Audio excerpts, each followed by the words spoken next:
فكرة تفكر رحلة حبيت فيها أشارك سكك ومشاوير حياتية وروحية ونفسية.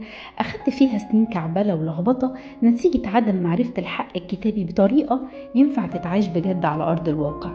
والمعرفة دي حولت اللخبطة للخبطة إيجابية، عدلت مسار وأفكار وحقائق روحية وحولتها لسلوك عملي ينفع يتعاش بجد على كل المستويات.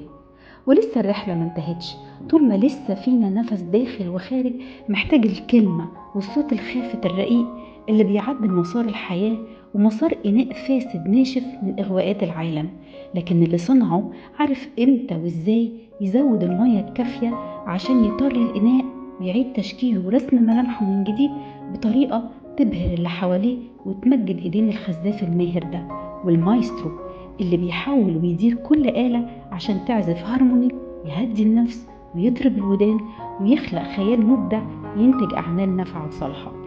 يمكن الأفكار التلاتين اللي تقدموا على مدار 3 شهور فاتوا يوفروا عليك مشوارك ولخبطتك ويساعدوك تعيش حياة حقيقية ينفع بجد تتعاش في الواقع، وتساعدك تنجز أكتر وأسرع في القصة الخاصة بيك.